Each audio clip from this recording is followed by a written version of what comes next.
Nikatoka ofisini kwa bosi, nikielekea ofisini kwangu kwa ajili ya kujiandaa. Huku nilikuwa na furaha kubwa sana mwenzenu.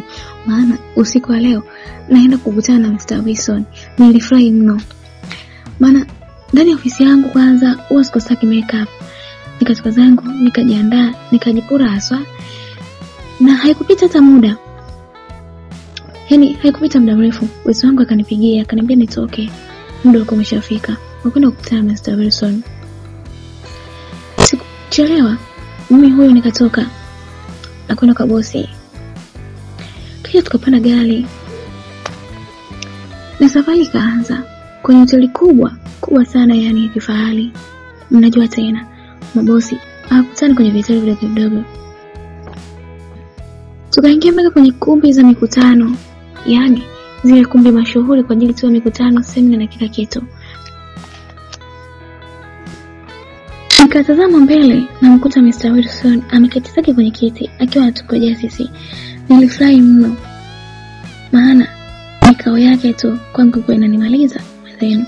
Nilikuwa sielewi, yani moyo wangu ulishampenda. Nasi pia tukafika mpaka sehemu alikuwa amekaa. Tukaketi, lakini ghafla bosi wangu alisimama na kuanza kunitambulisha kwa Mr. Wilson. Mr. Wilson, kutana na promoter wangu anaitwa Miss Umi. Ndo tumemchagua kuwakilisha ile project yetu siku ya Jumatatu. Namwamini sana, ni binti mzuri. Namwamini pia, yani hajawahi kuniangusha kwenye kitu chochote kile. Oh, kumbe. Basi Mr. Wilson akanyanyuka na kunifuata mpaka nilipokaa, yani sehemu ambapo nimeketi mimi. Akanipa mkono. Nimefurahi kukutana na wewe. Tena sio mara ya kwanza. Leo ni mara yetu ya pili kama sikosei tunaonana. Mimi bila kuchelewa nikampa mkono. Na kuhisi kama nimehamishwa sayari nyingine, yani aliponishika tu mkono, dunia yangu niliona imebadilika sana. Na kupelekwa dunia nyingine, yani sayari nyingine, mashallah. Kwenye sayari ya mahaba. Mimi pia nimefurahi. Leo nimepata harufu ya kusikia manukato. Manukato yake ni mazuri jamani, ambayo yani yanazidi kunichanganya mwenzenu. Unaweza kwenda kutumisha namna ambayo utaongoza siku ile, yani siku ile ya project, jinsi ambavyo utafanya, pengine tunakusikiliza.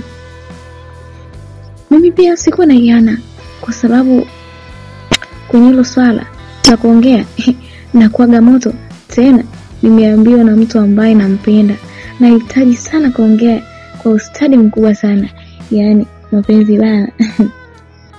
Kwani nilisimama na kwenda pale mbele, kisha nikaanza kuonyesha umahiri wangu na ujasiri wangu mbele ya watu. Aisee, niliongea vizuri sana mpaka Mr. Wilson akasimama na kunipigia makofi. Kisha akaja kunikumbatia na kusema kama nitaongea vile siku ya project, basi kampuni yetu na ushirikiano wetu utakuwa namba 1 kati ya makampuni mengi ambayo yatakuwa yamewasili pale.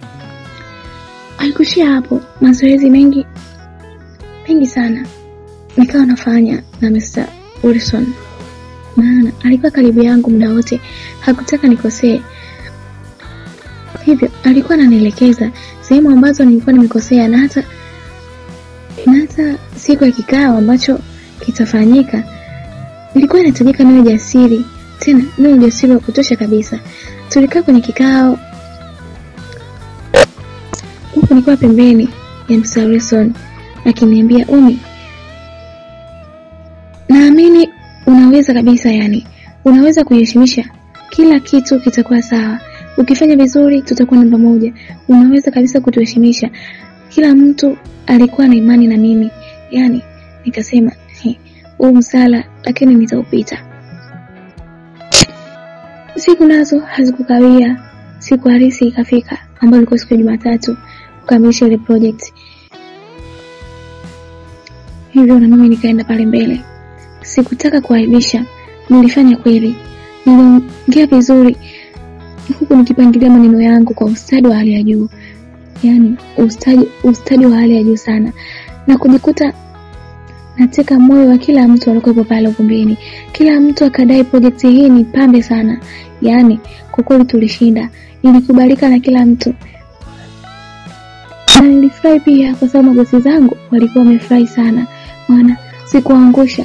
Nilifanya vizuri na kutarajia kama nitakuwa na ujasiri namna hii, maana jamani watu walikuwa wengi mno. Lakini sikuwa muoga. Nilifanya kwa ustadi wa hali ya juu. Kila mtu akapenda. Kila mtu akaunga mkono hoja yangu na project yetu ilipita. Bila kusahau, Wilson hakutaka kuwa nyuma. Yaani hakutaka kabisa kuwa nyuma kunipongeza. Akaja pale nilipo akaniambia, "Umefanya vizuri sana Umi. Wewe ni wa kipekee. Kiufupi una kipaji cha urembo." Yaani sio urembo tu. Yaani sio kipaji cha urembo. Isitoshe hata yeye mwenyewe ni mrembo. Asante sana. Nashukuru. Ni kazi yangu hii, usijali. Sijui nikufanyie nini ili tu niridhishe hii furaha yangu. Ila one day I will do something wonderful to you. Alisema hivyo kisha akaondoka zake. Hatimaye kila mtu akaondoka. Yaani kila mtu alitawanyika kuelekea nyumbani kwao. Cha ajabu, Wilson hakuondoka peke yake.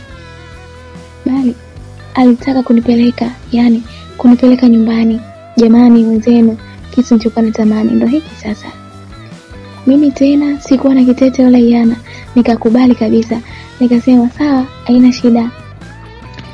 Nikapanda gari la Mr. Wilson. Huko njiani tulikuwa wote tumekaa kimya. Moyo wangu tu unazungumza ndani kwa ndani. Yaani lakini cha ajabu Mr. Wilson alivunja ukimya na akaanza kuniuliza maswali tofauti. Swali lake la kwanza alianza kuniuliza, "Kwa nini unakaa mbali?" Yaani unakaa mbali sana. Huko nikiwa nawaza, mbona muuliza swali hili? Ingalikuwa tumezoeana kwa muda mfupi tu. Ila haikuwa na jana, maana nilikuwa nahitaji sana karibu wake huyu kaka. Ukiachana na hayo, haikuwa maswali ya msingi sana. Kikubwa nilifika nyumbani. Nashukuru siku yangu ilikuwa imeenda vizuri sana. Hatimaye mimi na Mr. Wilson tulikuwa marafiki, lakini mimi nilimchukulia kama mpenzi wangu kwa sababu nilikuwa namchukulia kama mpenzi wangu, maana moyo wangu ulishampenda sana. Na sio moyo tu, kila kitu changu kilisharidhia kuwa na Wilson. Kiasi cha kushindana kabisa na akili yangu. Na Mr. Wilson alikuwa ananisaidia nikiwa na shida. Kila hatua ambayo nitapiga alikuwa nyuma yangu. Ukweli nilikuwa nafurahi sana. Mimi huko nilipanga siku moja nitakuja kumwambia ukweli, maana ukimya wangu na hisia zangu zitakuja kuniokota, yani zitaniponza, yani zitanikokota sana. Ni hali nisema ukweli, niambie kila kitu. Siku zilienda na nyakati zilisogea pia. Siku hazikusimama, zilikimbia sana, huku mimi na yeye tukiwa marafiki. Siku moja nilipigiwa simu nyumbani, wakaniambia kuwa ndugu yangu anaolewa. Kwa hiyo ni muhimu sana mimi kwenda kuhudhuria ile harusi. Lakini kwangu mimi sikufurahi kwa sababu hali yangu ilikuwa mbaya sana kiuchumi. Ghafla sura yangu ilikosa nuru, nikawa na huzuni.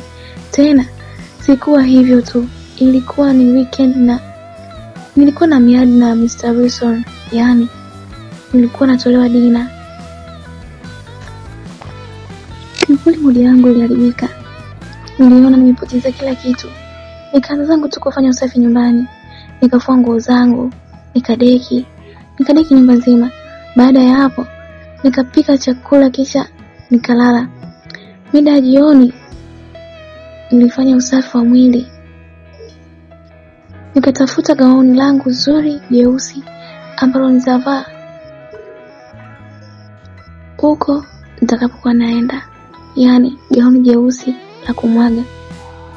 Hata mimi huwaga nasema kwamba napendeza, kwa hiyo sikuwaza litamwaga kiasi gani. Kikubwa tu nipendeze, na sio kupendeza tu, nisiende kumtebu kaka wa watu. Nikatoka nikapanda zangu usafiri, kisha nikaelekea kwenye sehemu ambayo tulikuwa tumeipanga. Nilifika sehemu hiyo lakini sikumkuta Wilson, kwa maana kwamba alikuwa bado hajafika. Basi mimi nikatafuta meza nikatulia zangu, yani nikamsubiri. Baada ya dakika kadhaa tu mwanaume aliingia akiwa amependeza, yani ukichangia na uzuri wake, tena shati lake, alivovaa, tembea yake, aisee, inashtua mishipa, yani mishipa yangu ya mapenzi. Aisee, kuna muda ifanye kazi nikimuona, na kuna wakati nikimuona mapigo ya moyo yanaenda kasi sana. Vipi, umesubiri sana? Hapana, nimekuja muda sio mrefu. Vipi, kulikuwa na foleni njiani? Ya, kulikuwa na foleni, lakini samahani sana kwa kuchelewa kipenzi. Mister, wala usijali bana, mbona mambo ni ya kawaida. Mhudumu akaja na kila mtu akaagiza chakula anachokipenda yeye. Yaani kila mtu aliagiza kile anachoona kwake kinastahili. Wilson aliagiza zake waini. Mimi katika maisha yangu nisidanganye, sijawahi kabisa kunywa haya mambo. Yaani waini na mimi wote na wapi? Nishazoea mirinda yangu huko ya buku mbili. Yani masuala ya waini tena. Niliogopa, nikajua nayo pia ni pombe, kwa sababu nishazoea zangu mirinda, Fanta huko. Leo nanyushwa wine, isije kawa pombe. Nilihofia sana. Chakula kililetwa pamoja na glasi mbili. Ni kwa sababu ya ile wine. Hapana, nilikuwa muoga. Mr. Wilson kama mwenye zake wine kwenye glasi, lakini mimi hapana. Nikamwambia, usijali mister, mimi wine situmii. Kwa nini tumia alafu? Kwa nini tumii umi? Mimi natambua wewe utumii vilevi, na hata hii wine haileweshi mama. Kunywa. Mr. Wilson alisema hayo huku akiwa anamalizia kumimina. Yaani alikuwa anamaliza kuniminia wine. Kiukweli niligoma kunywa. Yaani nilikata. Lakini alinibembeleza sana. Yaani alinibembeleza mpaka nikaikubali. Nikakubali kunywa wine. Tukawa tunakula huku kushtua kidogo na ile wine. Nilichojua kuwa wine ukinywa nyingi basi unalewa, lakini yeye alikuwa anakunywa kwa fujo sana. Nikajua haileweshi, na mimi nikajimiminia nyingi. Nikawa nakunywa mpaka nakunywa tena. Tukawa kama tunashindana mimi na yeye, yani utoto kwa kweli ulikuwa mwingi. Baada ya dakika kadhaa tu nilikuwa sio yule umi. Yani baadaye unamfahamu tayari wine, yani sitanaeleze yake, lakini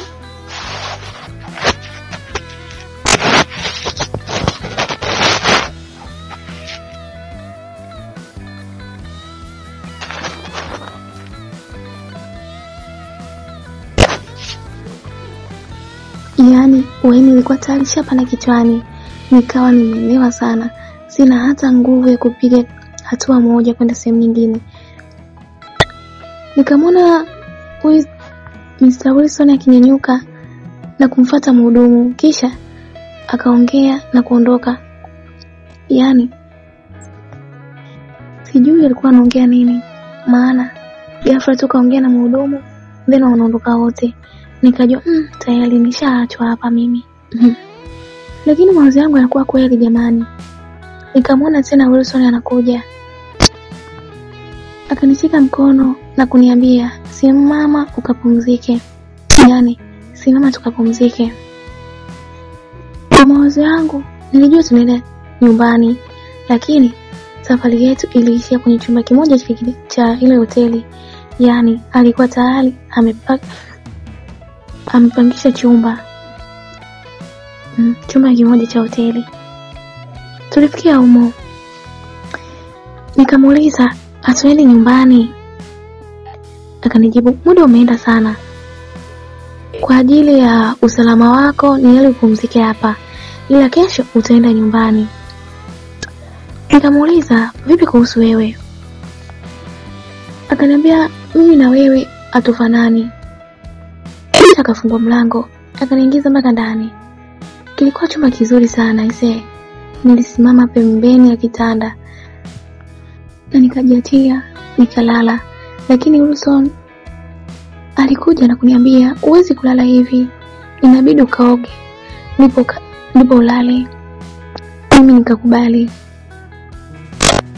lakini kukubali kwangu nikawa tu namwangalia. Yani nilikuwa namwangalia tu. Alichofanya akanivua shati, yani akanivua shati ambayo nilikuwa nimevaa, akaitoa, na yeye pia akatoa nguo zake, akabaki kifua wazi. Kiukweli nilishindwa kabisa kugeuka pembeni na kuzuia macho yangu kuondoka pale. Yani macho yangu yalikuwa yanatazama sana kifua chake. Jamani, mwanaume huyu alikuwa amejengeka vizuri sana, tena sio kidogo. Kifua chake kilishawishi nitamani hata nikamkumbatie. Ni vichache, yani nilikuwa nawaza upuuzi sana, maana huko nawaza nikamkumbatie, nikajificha kwenye kifua chake. Sasa akawa anakuja kwangu akiwa kifua wazi. Oi. Nikamuuliza, unataka kufanya nini? Lakini yeye hakunijibu kitu. Akaninyanyua pale nilipokuwa nimekaa, kisha akanisogeza karibu kabisa na kifua chake. Ili tu kuzuia, ikanibidi niweke mkono wangu, ila yeye akanisogeza kwa karibu zaidi mpaka nikaanza kuhisi aibu. Yani aisee, alinikamata kwa nguvu, kisha akaanza kunipapasa mgongoni kama kuna kitu vile anakitafuta. Nilipoona mgongo, hapana aisee, nilifikiria vibaya, lakini hapana. Badala ya kutoa ile shati ya juu nilikuwa nimevaa, akafungua zake zipo. Yani akafungua zipo taratibu sana, maana ukifikiria pia zipo haikuwa mgongoni, ilikuwa bavuni. Alifungua bila kuona taibu. Kwa mara nyingine tena nilimuuliza, Wilson, unataka kufanya nini? Ila alizidi kabisa, akaniziba na mdomo pia kwa kidole, huku akiendelea kunivua nguo. Jamani, gauni langu linavuliwa leo na huyu kaka. Alafu akanikumbatia, yani hapo. Yani kiukweli nilihisi lile joto, yani joto la mpenzi. Damu yangu ilichemka ghafla, na sauti ya chini nikasikia akiniambia, Umi, naomba uwe wangu. Nikamuuliza, unamaanisha nini? Naomba uwe mali yangu. Nakupenda sana Umi, nakupenda sana. Leo nimeshindwa kuzuia hisia zangu. Mimi nikabaki kimya, hata sikujua nijibu nini. Ila kiukweli moyo wangu ulipata nuru mpya, kwani hata mimi kama mnavyojua nilikuwa nampenda sana Wilson, na ndo alibeba kabisa mtima wangu, yani hatima mapenzi yangu. Sasa nilimuona kabisa, alianza kuzitamani lipsi zangu, na tayari nimebaki na nguo ya ndani tu, na yeye alikuwa kifua wazi. Taratibu alianza kunisogeza, yani kunisogelea kwa umakini. Mimi jamani, sikuelewa nini anataka. Nilikopesha, alafu huyo nikasogea tu mbele kidogo. Lakini pia haikuwezekana, maana alinishika mkono na kunisogeza uzuri huko akinikumbatia kwa umakini sana. Akaanza kunishika shingoni, sehemu ambayo kuna hisia kali sana. Akaanza kuninyonya shingo yangu, huku mimi mwili wangu ulizidiwa. Yani nilikuwa nakosa nguvu. Yani sijui niwaambie nini. Nikawa kama mweu. Alikuwa akiniongezea kilevi. Yani mwishowe alifanikiwa. Yani alifanikiwa kugusana mdomo wangu na mdomo wake. Na mimi hapo nikamkamata kwa nguvu, huku tukiendelea kulala romance. Wilson alinibeba. Yani alinibeba mpaka kitandani, akanilaza. Na alinilaza huku akimalizia kunivua nguo zilizobaki kwa ustadi mkubwa sana. Yani kimahaba jamani. Na akaanza kunitomasa. Yani kunitomasa huku na kule, kunipandisha hamu fulani hivi, malohani. Na mtima kwangu ulikuwa umefurahi sana. Na hatimaye nilifanya mapenzi na mwanaume yule wa ndoto zangu.